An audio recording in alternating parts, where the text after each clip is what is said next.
just so everyone knows that this is being recorded. That being said, whoop, sorry, I'm skipping ahead. Being recorded, and I'm crushing it already. So my name is Jamie. I am one of Power to Fly's Senior Diversity and Inclusion Executives, and I am so happy to be hosting this chat and learn today with Wendy from CarGurus. Just a little bit of housekeeping before we get started, which I was just getting into. So first things first. Participate. As you can see, for those of you that joined, these are not your typical webinars where Wendy and I are just talking at you. We really love participation. We love questions live. We love adding your own insight if you have it. So please participate. We're very community-based Power to Fly. So join us. If you don't feel comfortable taking yourself off mute and or turning on your camera, type in the chat. If you don't feel comfortable typing in the chat for everyone to see, you can always just type to me privately, and I will be monitoring the chat throughout the conversation. And lastly, as you know, this is being recorded. So that being said, don't feel like you have to feverishly take notes. We will be sending you this afterwards so you can fully be present and pay attention to the chat and learn. So without further ado, I want to introduce our amazing host today, Wendy Harris. Wendy, like I said, is representing CarGurus today. She is the VP of the European Sales Organization and has been in sales for a while. And Wendy, I want to pass the mic to you and give you an opportunity to introduce yourself. Yes, so happy to do so. So thank you for inviting me. I obviously working for CarGurus in European sales, as you say. Before that, I did a stint at Dropbox for 2.5 years where I ran their European sales team. And prior to that, I was at a company called AdRoll. And then my background before that's a bit weird. I was in finance for a long time. So I graduated from Trinity. I did business and French in Trinity College in Dublin, and then just spent 11 years with Goldman Sachs. So I worked in London and Chicago as a sales trader, and trader. So it was fun, but different background. I could imagine. Well, thank you so much for hosting this chat and learn with us. I'm very excited to learn from you. And of course, if you're interested more in CarGurus, because we're going to be talking about radical candor today. If you are interested in CarGurus, you can always contact Wendy after this. You can follow their company page on Power to Fly to find out the next time they're going to be hosting chat and learn and get alerts, see their open jobs, all of that good stuff. So that being said, let's get started. So we are going to be going through your questions today. We got sent in a ton of really fabulous questions, and we want to spend the time answering them. And on that note, if there is a question that you sent in and you're on this call and you want to be sure it gets answered, put it in the chat, and we'll make sure to get to it. If a question comes up as we're talking, again, put it in the chat or take yourself off of mute. So let's get started. And the first question we're going to get started with is, let's just go into an explanation, Wendy, of your interpretation of, well, what is radical candor and how does it tie into a sales organization? Yeah, so the term, I'm sure a lot of people on the call are familiar that radical candor, I did not coin it. It was the book by Kim Scott, who worked at Google and who has a sort of ties with Dropbox and Twitter as well. And the concept is essentially that you care personally, but you challenge directly. And so there's 2 different axes and sort of 4 quadrants. So the quadrant you want to be in is the radical candor, which means that you care personally, but you challenge directly. The quadrant below that, where you don't care personally, but you do challenge directly, is called obnoxious aggression. You don't want to live there. I don't veer into it occasionally. And then the quadrant in the top left, where you do care, but you don't challenge, that is called ruinous empathy. And it's a place where many new managers and frankly, weaker managers find themselves. And then the bottom left quadrant is called manipulative insincerity. It is a terrible place to be and you don't want to be there. And if you're working for someone who lives there, you need to get out of there. So it's basically where you don't care and you don't challenge. And so in terms of how it comes to a sales organization, and really it's any sort of organization or leader, it's about, okay, how you approach your work. Do you care about your people, and are you willing to hold them accountable and have tough conversations when the need arises? Okay, Got it. I'm like, oh, I have so many questions I could dig in on that, but let's keep going. And we're going to come back to all of the things you just said, I imagine, as we go through the next couple of questions. So do you ever use radical candor with your clients? So you were just talking about it in terms of being a leader in your sales organization, but what about with clients? Yeah, so I actually love this question. So thank you to whoever asked it. I think it is definitely applicable to clients. And I think there's a few different areas where this would work. The first is in terms of building credibility. So you might want to sell your client the most expensive product because you have a target hit and you want the most money. However, you will build a lot more credibility by acting with integrity. And if a client is interested in a certain product and you know it's not the right fit, or you know that actually they're not best suited to it, if you actually say that and you say, and you don't basically get railroaded into selling them something where you ultimately down the line they'll churn. So I think it's about being honest, being straight, and coming at it from a point of view where you care about them, but you're also going to advise them and tell them directly when you think they're going down the wrong path. And I think there was a good recent example of this, and also another situation which arises. It happened to one of my sales reps on my team last week, where we had a client on trial. This doesn't happen very often, but it does happen sometimes when the performance of the trial wasn't as good as we expected.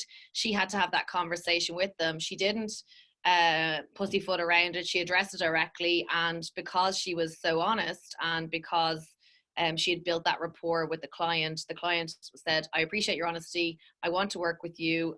Let's give it another shot and see how we go from there. And so I think it builds credibility and shows that you have integrity when you have straight conversations with clients. Yeah, I couldn't agree more. I think, like, you know, as you were explaining the 4 quadrants, my mind actually went to, you know, as a salesperson, okay, well, how can I use this for my clients rather than a manager, although that has amazing implications as well. But I think you're totally right. And by the way, if you care and you challenge, I mean, if you care, you're going to be honest and genuine, right? And then that builds the credibility to then be able to challenge or to say the hard thing and have them actually trust and believe you. Exactly. I love that story. I love that story you shared, because at the end of the day, sometimes trusting you and knowing that you're going to be telling the truth and put them in the right product as a salesperson can outweigh, you know, a product that needs a little bit of work. So thank you for sharing all of that. Amazing. Let's go to the next question. Okay. So what are some ways we can make radical candor work with cross-functional partners, especially people that we work with for certain projects or less frequently than the team we sit with every day? Yeah, so again, this is a good question, and candidly, I don't always get this right. I get lots of things wrong, but I think the first part is trying to walk a minute in their shoes and be like, okay, so this person who I don't work with on a daily basis, like, what are their motivations? What are their goals? What are they trying to achieve? How are they measured? And trying to find some common ground and understanding of what their perspective might be. Totally. And I think then I often find that you need to build a personal connection with people. And when you, for example, take people out of work and say, okay, go for lunch or go for coffee or go for a drink or go for whatever, you can build that connection, and they see you without being on the other side of a screen or without always asking them for something, but they see you as a human being. And I think so that's the first thing, is try and build that, build a level of personal connection with them, understand their motivations, where they're coming from. And then when you get to a point that you do have to have an awkward conversation or a difficult conversation, you've kind of earned that right, because they understand you as a human being. And they also, if they understand that, if you're not always the person who's awkward with them, or you're not always the person that's asking them for something, but you also give back to them and you say thank you and you appreciate when they do help you out, then that goes a long way. But I will say that this is the area where I know I can veer into obnoxious aggression, because if I need to get stuff done and I get frustrated sometimes in my mind where things don't move as quickly as they need to, there's pressures around, for example, with the sales org, and other people potentially just have different challenges. We don't all have the same, motivation to move as quickly for certain things for different reasons. So try to understand their perspective and try and build personal rapport outside of it. Yeah, first of all, thank you for being vulnerable and being genuine and saying, I don't always get this right. I don't think any of us really do. And it's interesting as you're saying this, and what did you say it was? Trust and challenge in the top quadrant, that's radical candor? Oh, sorry. So radical candor is where you care personally and challenge directly. Okay, care personally and challenge directly. Sometimes I think, at least for me, when I radical candor, right? Sometimes I think that the radical part we think is the challenging part. But I actually think that the radical part is caring personally sometimes, especially in a business setting. And building the trust that you've said goes with the people that we work with, it goes with the teams that we're managing and the people that we're selling to. If you start with that, then really at any point, I feel like you can come in and challenge in a respectful way, right? Yeah. Because you have built that trust. Exactly. But we forget it a lot. Yeah, exactly. So that was a good reminder. And I know that there's been some people that have joined, so I just want to throw this out there again. If there's something that we say that you have a story that you can relate to and you want to share it, put it in the chat. If you have a question or something comes up, put it in the chat, or you are welcome to take yourself off of mute, put yourself on camera and ask a question. Don't forget, we love participation. Okay, Wendy, let's go to the next question. So, this is an interesting one. Do you apply the radical candor method equally with both genders, men and women? If not, why? If so, have you noticed a difference? Oops. So, yeah, when I read this question, I sort of said, well, I don't think about it. It made me pause and think, do I? But I actually realized what I do, it's not about men versus women. It's about different personality styles. So yes. You don't need to go 10 out of 10 with someone who is very sensitive. You need to think about, like, I have people on my team who could take a bullet, and I have other people who would cry at the drop of a hat. And so for them to be able to accept the feedback and hear it and understand it, you need to try and meet them on their level. And I think, so I don't see it as a men versus women, but I see it as different people obviously have different personalities and different levels of sensitivity. And I think that's the first thing. You need to try and match it and say it in a way that matches the other person's style. The second thing is, I think that, you know, when it comes to the timing of it and how you deliver it is important. And again, this is an area I've got wrong. Sometimes you need to be careful that you're doing it at a moment where the person is going to be able to hear it and isn't distracted by something else going on, or there aren't other people around. Amen. Yeah. And so that's important as well. But, you know, but I think ultimately at the end of the day, and sorry, the last point I'd say in it is, it depends on how often you've given the person the feedback. So you can start at a, 3 out of 10. And if it's your 5th time saying it, like, and they're not hearing it, then you have to make the message more blunt and more direct and more specific, that there's no two ways about it. They can't not understand what you're saying. And especially if you're their manager. Or if you're saying the same thing over and over again, you're just trying to say it in a different way. Maybe it's time to go back to the, caring personally and finding out, well, what's stopping you? Like, what's going on in your world that you're not getting the message? They can parallel play in that regard.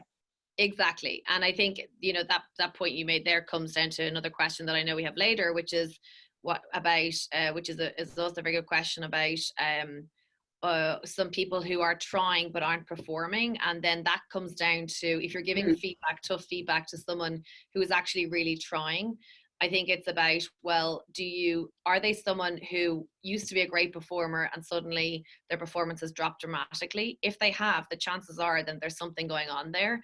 And as a great boss, it's your responsibility to hopefully have built a personal relationship with them to the point where you feel comfortable saying, is something going on? Is there something I need to be aware of? And notice a change in that. So, and that they feel comfortable sharing that with you. And then you understand that there's always context around things. So yeah, I agree with that.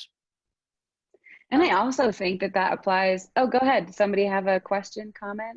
I have a follow-up question. So one of the things when I've been coaching managers is, I completely agree the concept of, waiting to have, the right time to have the discussion. But have you had the experience of waiting too long because you're thinking, oh, I need the right time? Like, how do you kind of just judge, like, I just need to get this over with, need to do it, versus kind of what I've seen past managers do where they're like, oh no, I was just waiting for the right time. It just never seemed like the right time.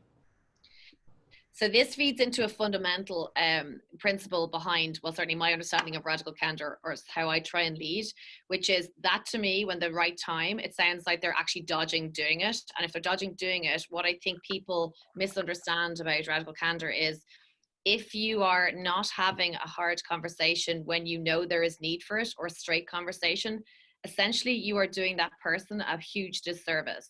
So you are actually worried about protecting yourself and them liking you more than you're worried about them performing to the best of their abilities. And so in a situation where someone consistently dodges, that says to me that actually they're being a weak manager and they're not willing to have the discomfort of having a hard conversation because they want to be liked, or they don't want to hurt someone's feelings. But you know, the most dramatic story I have of this is that I worked at a previous company I worked at. There was a manager who led and tried to be friends with everyone, and who was friends with his team. And he basically wouldn't hear any bad about his team. He would never hold anyone accountable. They never hit their sales numbers. And so inevitably, what do you think happened? And also, by the way, it was everyone else's fault, never their own. And inevitably, what happened was they all ended up getting fired, including him. And so nobody was a winner there. So you might get short-term, everyone might think you're very nice short-term and you're a great manager, but long-term, you're doing them a complete disservice. And so when it comes to timing of feedback, if someone's consistently dodging it, then they're not doing their job as a manager, is my belief. And the second thing is, if they are, in terms of the timing of it, you know, everyone can make a mistake for a minute, and then you can say, okay, if you can decide, use your judgment whether it's a big deal or not a big deal. But if there's a pattern, then you do need to address it, and you do need to address it sooner rather than later. And you do it as close to the time of the incident that you can, which is in a private setting, and under circumstances when the person is in a position to hear it, that they're not overly emotional. I hope that answered your question. Yes, it did. I really liked that framing of specifically protecting the self. Like, you're focusing on yourself. You're not actually focusing on the employees. So that's great. Definitely stealing that. Great.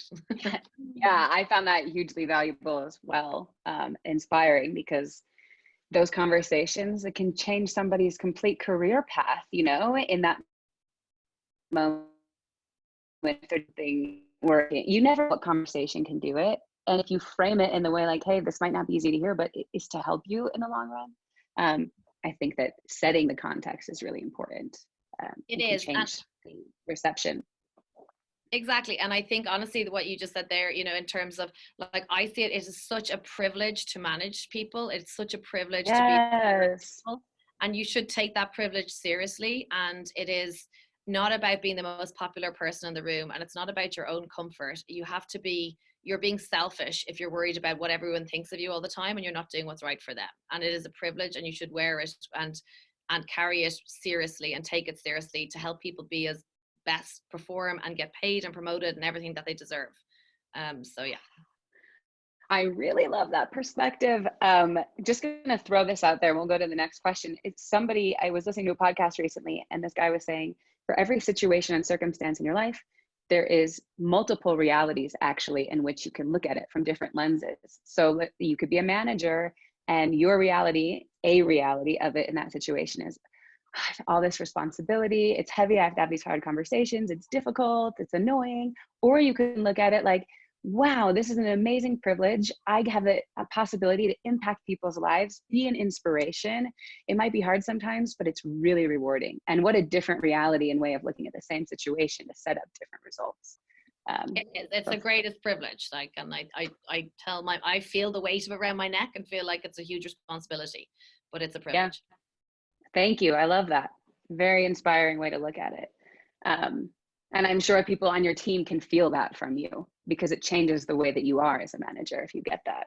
Yeah, well, keep them mute and say it in case they say any bad things about me, because I'm sure they have plenty of bad things to say, so don't unmute them, but we do our best. Oh, don't say that about yourself. You're one, I can tell you're authentic and vulnerable. Come on. That's rare in a leader. And by the way, this is a great segue into the next question, which is, how do you set the tone for radical candor with your team? And I have a feeling I know how you're going to answer it, but I'm very curious to see. And by the way, what about if you're a new manager to an old team? I mean, coming in and establishing that trust and credibility is, anyway, go ahead. Yeah.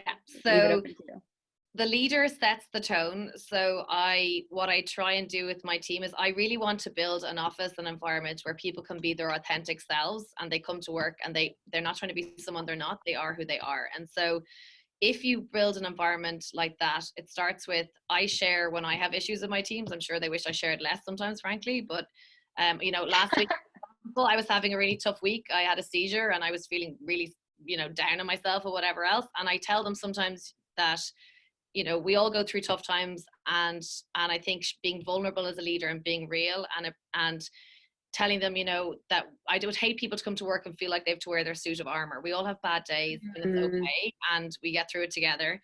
And so I think when you do allow people to show up as who they really are, then hopefully through that you build their trust. And so, like, I previously spoke to my team about mental health, and 7 or 8 of them came and spoke to me afterwards one-on-one about how that impacted them and some of the situations they were having. Wow, that gave me chills.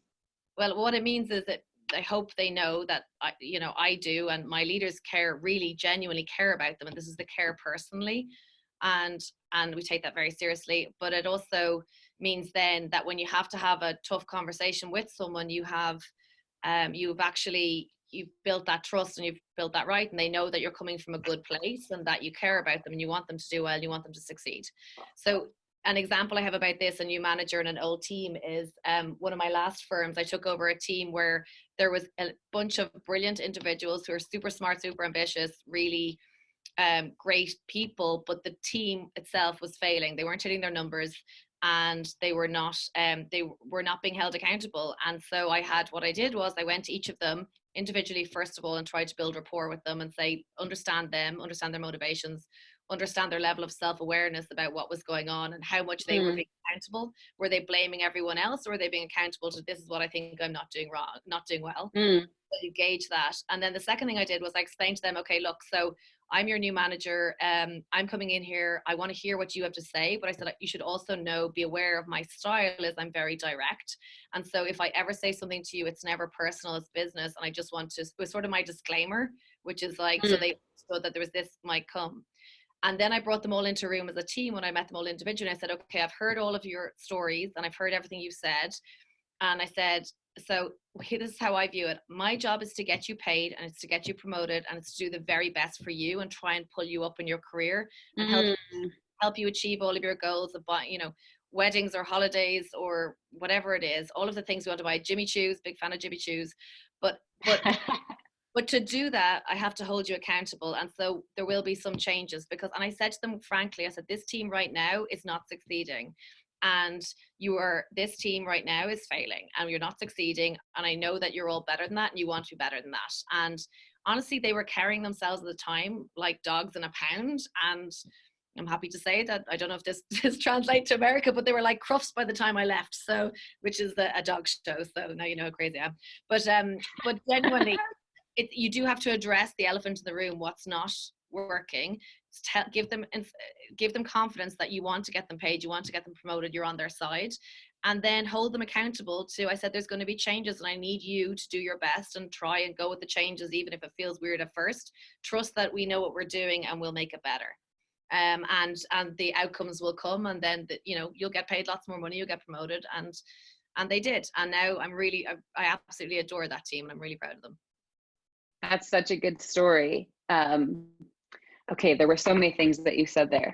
First of all, you did say what I thought you were going to say. How do you set the tone for radical candor? Of course, it starts with yourself. That's how you set the tone. You just do it and you lead by example.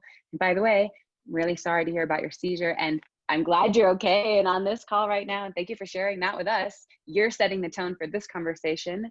And yeah, I mean, I think coming in as a manager, if I know, hey, at the end of the day, your goal is to make me more money and support me and be there for that. And also it might be a little weird at first because there's going to be some changes, but knowing that that's the undertone and you set that precedent and get into my world, that would make it so much easier for me to trust you. So I love that you shared that. And also reminded me to go back to this question that you answered about men and women and how you have all these individual conversations with the people on your team and you get into their world. It's not about gender. It's not about what country you come from, because a lot of different layers of diversity. It is about the personality and getting into their world and actually what motivates you, what doesn't. That's how you do it. It's about the person by person. So thanks for that answer. I meant to say that before. Okay. Great question. Okay. Can this be applied to an employee who's not performing well, but putting in all the effort? We kind of answered this, but if there's anything else you want to add, please do. Yeah, I think so. You know, the way I answered it previously was about, was it someone who used to perform and now isn't, and what's changed? And often it's something in their personal life, and you know, you need to be cognizant of that. But there's another version of this, which is sometimes, you know, there has been someone who's been a top performer and honestly, they've just lost their mojo, and over time it peters out. And sometimes, and it's really always very hard and sad to see that. But when you do see it, you have a responsibility. And I have a responsibility to the whole business, to the shareholders, to the C-suite, to fellow leaders. If you're in a sales job, you know your job is to hit your target. And so when that's not happening consistently, and you're being given the support and the resources and everything to help you be successful, then, you know, there is a point where the hard conversations have to happen. And candidly, I've been in positions before where I've had to let people go ultimately.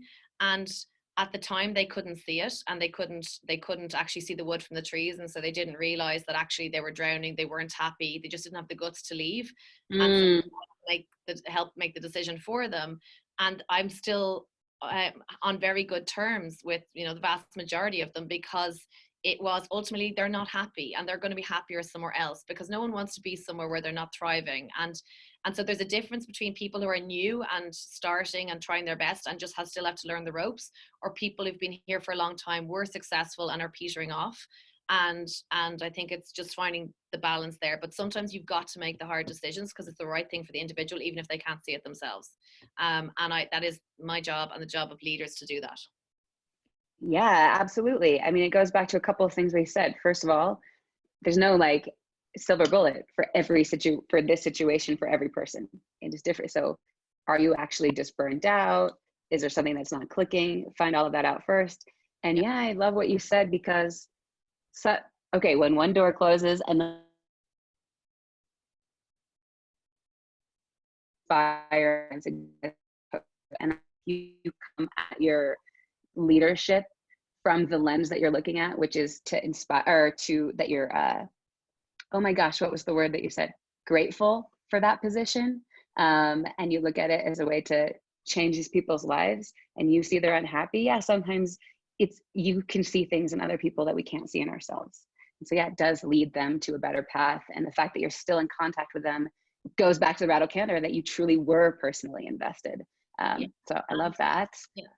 And it's very true. And I genuinely do care about them. At the end of the day, you need to try and operate from a place of what's right for the individual, not always what's right for the firm or for you personally. It's about what's right for that person. Well, if you're lifting your people up, the people are what make a company truly, right? And so if you go there first, then of course it will have a good impact on the business. Yeah. So, okay. How can you also use radical candor in times when you might have to manage up to a superior? Very interesting conversation to have sometimes. Yes, I will say I'm allergic to the term managing up and not particularly good at it, but I'll do my best to answer this one. Okay.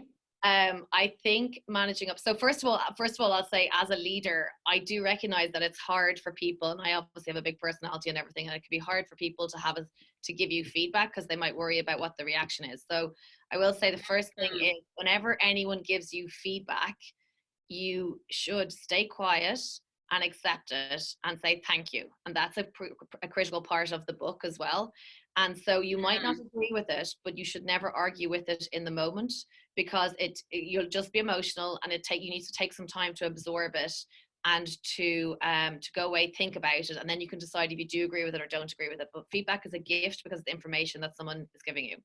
So what I will say is I try and just pause on that really quickly, because I think it's huge. I mean, it's so simple, right? But how many of us, and you can give a +1 in the chat, give feedback to the feedback right away, and to just stop and pause and come back to it later. That is a game changer. I just want to highlight that because it's so simple, yet we forget to do it so much. And by the way, if as a manager, you're constantly giving feedback to the feedback, you're going to make it that much harder for people to come back and do it again to you if they need to. Exactly. Yeah, exactly. And so I think one way I've tried to make this easier for my team is that we do these sessions where we do, we've done it, I think 2 or 3 times last year, and it's where it's almost like speed dating, and you all the managers sit up to each other, they have a piece of paper and they write down 3 things I appreciate about you and 1 thing I wish you do differently, and they do it about all of the managers, and we literally time 3 minutes and they all go along and they speed date. And so that is forced. Cool. Have to give feedback. So I get, whatever I do, 15 to 20 pieces of feedback from my management team at that point. And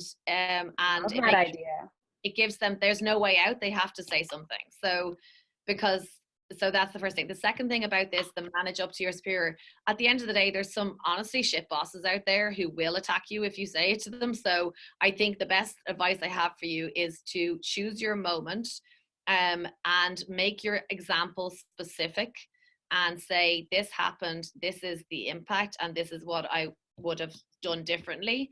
And I would hope that, I think we've got great leaders at CarGurus. So certainly I'll say for, not everyone's perfect, but I would hope that they'll say thank you and listen to it and not argue with you in the moment. But I will say also, if you're in the position where you end up with a boss who's manipulative in sincerity and you're not getting any feedback, or they're ruinous empathy, they're not saying, you should walk away. If you genuinely think you can't give your boss feedback, that's a really bad sign. Like, it is a bad sign. People have got to be able to hear it, because you can't give it if you can't take it. Amen, Queen. I love what you're saying. And I also think that we feel, and I know that there's, we have different genders on this call, but, representing women in this conversation and from the Power to Fly perspective, first of all, having those conversations are really difficult. We have a hard enough time even like negotiating salary or asking for a raise, let alone giving actual feedback to our managers. So if you have the courage to do that and you're getting shut down by it, like, yes, go back to your value. Are you truly there's a lot of jobs out there, especially if you are in sales, technology, you don't have to be stuck in that position at all. And I think, as you're speaking and thinking about, okay, approaching managers and managing up and using radical candor, I think, again, it's going to the challenging part, right? Okay. And it's what you said is important. Your tone, when you say it, making sure they're receptive. But if you come at it with that approach, right, personally invested in them, like, why are you actually giving this feedback? And if it truly is to help them and you think it will in that situation, I don't know. I just feel like remembering being personally invested in getting into their world as a way to start these conversations is a game changer. Yeah, 100%. Okay. By the way, I don't know if you're seeing in the chat, Wendy, but people are loving these little phrases and taglines you're giving. For example, thank you. For example, avoiding, feedback to the feedback, and a privilege to manage people. So thank you for all this wisdom today. So just gonna do a time check for us. Okay, I wanna go back, Wendy, to the list of questions. We don't have too much time left, and I know there was some that you wanted to be sure that we absolutely hit on. Okay, so we got that question. What were the ones from this sheet that you for sure wanted us to talk about? So there's one here. What does it take to succeed at a high level as a manager, and what advice do you have for someone who manages a team with regards to influencing high performance? So great, let's talk about it.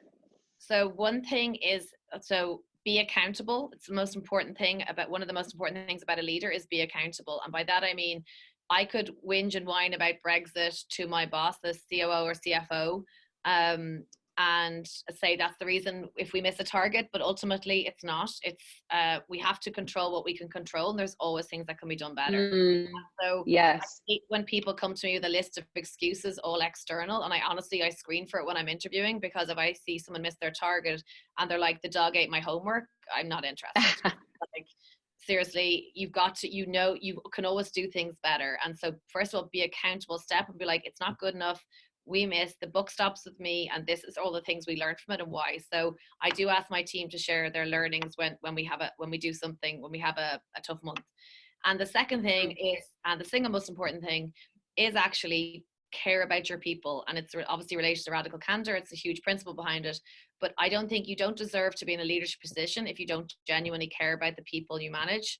And we spoke about earlier about it being a privilege, but it's not about being their best friend, and it's not about what they can do for you to help you get up there. It's like people can believe this or not believe it, but it's true. I've never worried about how it looks on me. I've always tried to do what's right for them, and then everything else, success follows from that, because you're operating from a place of you care about them, you're responsible for helping them achieve their goals. And again, I got, somebody said to me last week, didn't know if this was an insult or a compliment.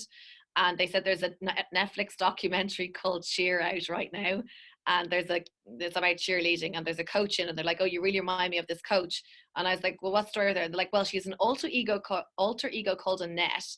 And she made people compete with like a broken ankle or something. I was like, what? I was like, this is like a major insult. And then I watched it, and then I was like, okay, actually, she's pretty cool. And I think they meant this as a compliment, because she is actually a good example of radical candor. And there's some here there. I highly recommend it. It's a great documentary. But yeah, so it's not about being, you won't, the people who don't want to be, if you're someone that can never deal with harsh feedback, then you'll never have a boss. You'll never have the right boss, because you have to be someone who, if your boss is doing it, they're doing it for you, and it's a selfless act. And just try and think of it that way. So that's what I'd say. Those 2 points: be accountable and care about your people. Absolutely. I mean, literally the things. Yes, absolutely, Zeb. You don't deserve to be in a leadership position if you don't genuinely care about the people you work with. That's a direct quote from you, Wendy, but we got it written in the chat.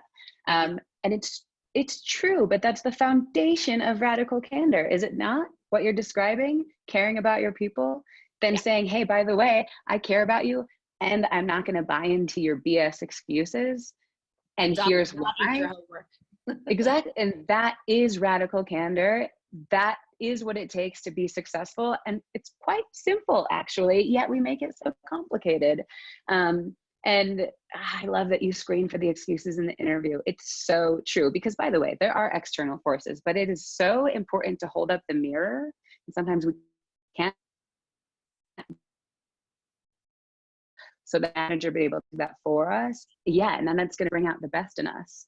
And we won't buy into our own excuses personally, because sometimes we don't even realize we're doing that. Exactly. So anyway, sorry. I thought I turned off my notifications, but of course that's happening. Okay, sorry everyone, let's move to the next question. So Wendy, from your career experience, do you think, this is a great question, do you think adjusting your personality to fit managers or higher ups is necessary? And not even necessary, should you be doing it? So I honestly, no, I feel strongly, and I have a very big personality, that people should be allowed to be who they are. And everyone should be able to walk into a job every day and be who they authentically are. That said, the times where, how I think about this is, I don't need to be the 10 out of 10 version of me with everybody in every situation. There's a sliding scale. So I've been given dating advice on this as well. You don't need to be 10 out of 10. You can be, sometimes it's good to be middle version of yourself, or even tone it down even further than that when needs be. But I'm never not who I am. I just don't need to be the rah-rah cheerleading version of myself at every moment of every day. So, but you should be able in a job where you are who you authentically are. And if you're not, get out. And I also think it's so interesting, right? You are clearly in this chat, yes, it's about radical candor, but you're also a sales leader, and it's totally about sales. And I think it's so interesting. I'm curious what your perspective on this question is, if you apply it to being a salesperson and adjusting your personality. Should you do that? And I have my own opinions, but I'm very curious to hear what you say. So, and again, what I do think about it as the sliding scale. So, for example, the whole insight colors thing, where it's red, get to the point, be direct. I did once do a personality test, and they said the best way to interact with Wendy is to be brief, be brave, and be gone. And so my team gave me a mug that said, be brief, be brave, and be gone. but genuinely, so with clients, yes, if you're dealing with someone who's like me, you just need to get to the point and stop, beating around the bush. And you do need to try and match a client's style, but it's not fundamentally changing who you are. It's just sliding and adapting it. Exactly. Like I have a very, you and I would probably have a funny banter in a sales situation because I love to chit chat. I'm very personal, but I know I've actually noticed that with you on this call. And so, yes, you can adjust the way that you present something or how many words you choose or what you end up talking about. And you can still be completely you in all of that. And the sliding scale is cool. We're getting feedback in the chat about that. Does anybody have any follow-up questions to the sliding scale? And if you do, put them in the chat. Because even in my own head, I'm like, oh, that could go a lot of ways. Go ahead, Kimberly, what's up? So this concept of not changing your personality is very interesting, especially if in a situation where you are the only person, like the only woman, the only person of color, along those lines. And unfortunately, at least in my experience, there have been a lot of situations where it's like I had to adapt to my environments because I was the only one. As a manager, if you're in that situation where you're with somebody who's maybe, quote, you know, of a smaller group, how do you maybe address that in a way that's, because it can be an uncomfortable situation. How can you address that in a way that's compassionate and say, I'm asking these questions because I'm trying to connect with you, understand your situation so I can best support you? Because if you don't maybe necessarily have those experiences, or the person coming into it thinking, oh, they probably don't know what it's like. And maybe you do have a connection point. How do you kind of start that conversation? Well, I think if I think about people on my team, you know, we've people from all sorts of backgrounds on my team. And what I do is fundamentally, again, it comes back to creating an environment where people are allowed to be their authentic selves. So if they feel like they come in and you build an environment of trust and you build an environment where people, and I show that I'm vulnerable and I don't always get it right and I have very bad days some days, and say that, then they feel hopefully that they could, you know, as a leader, come and talk to you and say, okay, just, you know, because the thing is, from an education perspective, there's certainly some stuff like about different diverse backgrounds. I might not be educated on something, so I wouldn't know there's a problem. But I think it starts from you as a leader being vulnerable, you know, sharing stuff that's difficult for you, sharing feedback you've got with your team, with your direct reports or your team. And then therefore you build that trust so that if someone has an issue or someone is feeling uncomfortable about something, they feel that they can have that conversation with you because they've seen you be vulnerable and they've seen you be straight and admit that you don't know what you don't know. And so I think it sort of starts from there. Yeah. Was that helpful, Kimberly? Yes, the vulnerability aspect does help. And I've definitely seen that in the past when I've had a manager who doesn't quite get it because they don't understand where I'm coming from, but they were open and willing to listen and tried to establish that. So yeah, that's great. Thank you. But I think you should also feel the need to educate someone proactively, because if they don't know there's a problem, they can't fix it. So I was a trader on a sales desk or a trading desk in London with 35 people. There was only 2 females. And so there was oftentimes I had to have a conversation with a male counterpart, you know, even on behalf of the other female who didn't feel comfortable saying, like, just FYI, that was whatever. And it's just like, but you can't, if you don't tell them, you're doing them a disservice as well, back to the radical candor, because they can't fix the problem or help with the situation if they don't know about it. I love that you said all of that. I was going to say the same thing because your question started, Kimberly. Well, if I am in an underrepresented group, right, at work or in whatever situation it is, maybe I feel like I have to adjust my personality and like, how do I get somebody to talk to me about whatever? But at what point, and Wendy, to your point, when do you take that responsibility on yourself, right? And you don't have to adjust your personality or feel like you have to shy away because you are in that underrepresented group, but rather you take it as an opportunity to educate, right? And shine. And what you said, Wendy, well, sometimes you just don't know if it hasn't been your experience. And yet the whole way it's conversation, education, and awareness. And it is our own personal onus as much as it is our manager's onus to see that in us as well. But if they're not seeing it, yes, we have to say something. But then I'd also maybe counter with, definitely on my side of things, is when does it become like, the struggle I have is then it's always like, well, educate me. And I'm like, it's not always my responsibility to like educate you. And that's sometimes a tension I've felt, especially being in tech, is like, since I'm part of that underrepresented group, somehow it's my responsibility to clue people into my experience versus the reaching out. So I did like what you said, Wendy, about being open, being vulnerable, being curious about that person. It's just, I would say from my experience, that's not always been the case. I've gotten the whole, well, tell me, like, educate me. And I'm like, well, then you're putting it on me as 100% my responsibility. And that doesn't feel comfortable. Well, I also just think you need to think about if the environment is the place that you want to stay, because if they're, you know, like at the end of the day, I've been in your position a number of times, and I've worked for bosses who I loved and I thrived under, and who were genuine when there was a mistake or whatever, and we addressed it and it didn't happen again. And I've worked for bosses that just didn't care to know and weren't interested in evolving, and I walked away from them.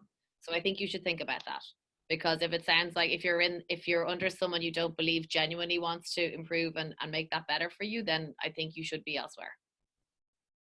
Absolutely. And I hear it is exhausting to educate people. I am a queer woman in sales and I've been a leader. Like I've definitely been in that group of feeling like the only one, right? And that I have to do the education, and it's exhausting, and why should it be my responsibility? But sometimes it is. And also I can say, okay, you want read a book, like put it back on them, give them resources, then it's not on you. And if they're truly invested in it, they will take the time to educate themselves. So, okay, appreciate the banter, but I want to get one more question in before we're done here. So, oh, this is a great question. How do you motivate a team non-financially? Yeah, because you even said in the beginning, I'm here to make you more money and perform better. Well, what's another way to motivate the team?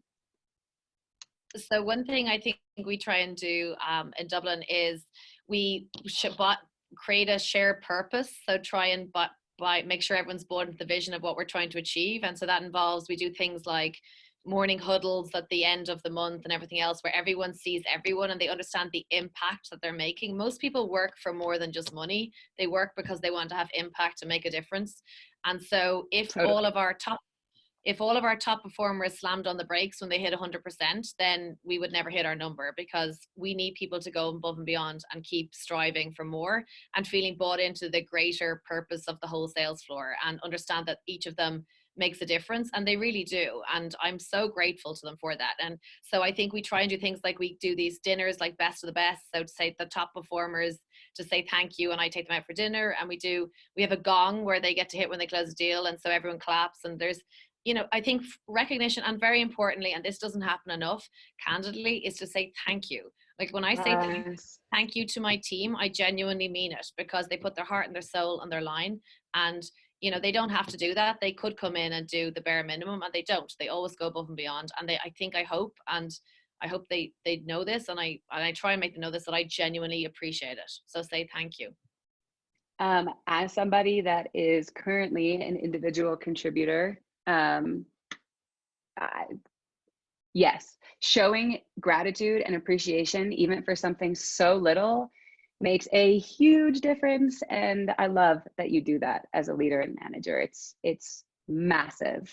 Even saying like, hey, I saw you write a new cadence and shared it with the team. Thank you for that, or whatever it is, makes such a difference. Because the gong and the celebrations, those happen on sales teams, and don't get me wrong, they're fabulous. But when your individual manager goes out of their way to recognize something specifically in you, that's huge and wildly motivating, and would make us want to do it again.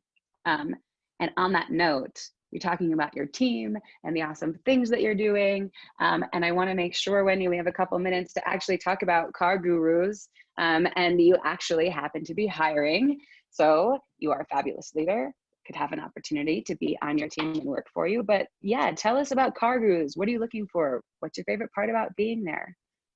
How do we get it inside if we want to apply and make sure our application gets seen? So what we're hiring in both Cambridge, and we're hiring in Dublin in Ireland, and we also have a couple of positions in London. So honestly, we're hiring across the range. We're hiring for salespeople, we're looking for account managers, we're looking for SDRs, BDRs, customer success. So that's on the sports side in the US, and also in marketing, and I think, and on the tech side with engineers. I think when I say what would make you successful at CarGurus, or any tips for applying, is well, obviously I gave one away earlier, be accountable. So own your mistakes. If you know you've made a mistake, and everyone makes them all the time, own them. And I think so it's about being accountable and being resilient and flexible. So resilient, bounce back ability is something that we need. You know, we're on a big mission to become #1 in every market that we're in. And so we need people who are resilient back quickly. And we need people who are flexible and can move quickly and adapt quickly to new things and learn quickly and are coachable. So, and honestly, my favorite thing about working about CarGurus is honestly, I'm obsessed with my team, because they're. I had a feeling you were going to say that. I'm really obsessed with them. I know it's such a cliche, but like, I am obsessed with them. I told them, they all think I'm a weirdo, and obviously I am, but I said to them last week, I felt genuinely emotional at how hard they all worked, and you know, how much they pushed to get across the line. And also, I'm very proud of the fact that they are potentially one of the most fun teams at CarGurus, the most fun team at CarGurus, and the most fun team I've ever managed, I think. So we have fun, we work hard, but yeah, I'm obsessed with the team. That's awesome. Okay, I want to clarify something though. You said you're hiring in Dublin and London, and then you said something about that's the US team when you said customer success. So let's clarify. Are these positions in office or remote? And also, do you offer relocation for those of us that aren't living there right now? So these are in offices in Cambridge, in Dublin, and in London. So Okay. they're all offices. So in terms of relocation, I think it depends on the role specifically.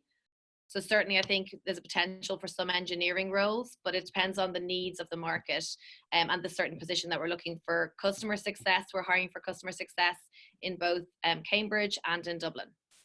Okay, and let's clarify, this is Cambridge, Massachusetts, not Cambridge, England. No, Cambridge, Massachusetts in the USA, near Boston. Okay, so just want to make sure for those of us calling in from the US, there are opportunities in the US, there's opportunities overseas. Fantastic. Okay, so I want everyone to know that is on this call. We will send you, there we go again. It's weird because sometimes I get no calls all day, and today I've gotten 3 while we're on this. Okay, so this is being recorded. We're going to send it to you. If any of you want to get in touch with me after, you are more than welcome to. My email is jamie@powertofly.com. But more importantly, if you want to get in touch with Wendy afterwards, Wendy, are you open to that? And if so, what is the best way for them to contact you? And we'll put this in an email too. Yes, sure. So I'm on LinkedIn, or else my email is wharris@cargurus.com. Perfect. And yeah, just to wrap it up, Wendy, is there anything else that you want to say about Radical Candor, about being a leader, about being a woman in sales, and or about CarGurus? Well, I think CarGurus is somewhere where I feel like I can be authentically myself, and I think many people feel that way. So I think that's real credit to the team that they've built here. And I think absolutely.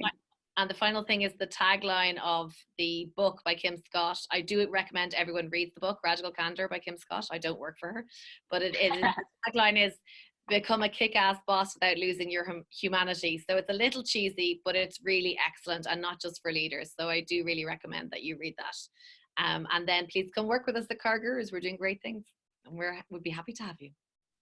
Amazing. We have like 30 seconds left, but I have to say, and for anyone that's listening, Wendy and I did not speak before this call. I really wanted to come in here with an open mind and learn, just like you all. And I'm very inspired by you. You've been nothing but authentic and genuine on this call and representing CarGurus. And so for me, that shows that what you're saying about the ability to really feel like you could be yourself within the company shows by the things that you said on this chat and learn. And I love that you said you got emotional about how much you love your team.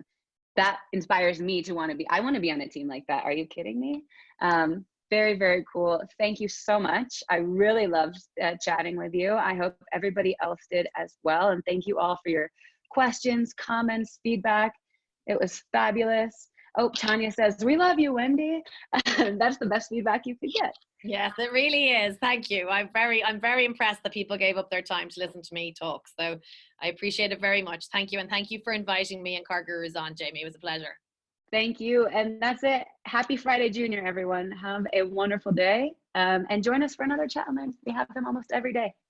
Great. Bye. Thanks, Steve. Bye, everybody. Thank you. Bye.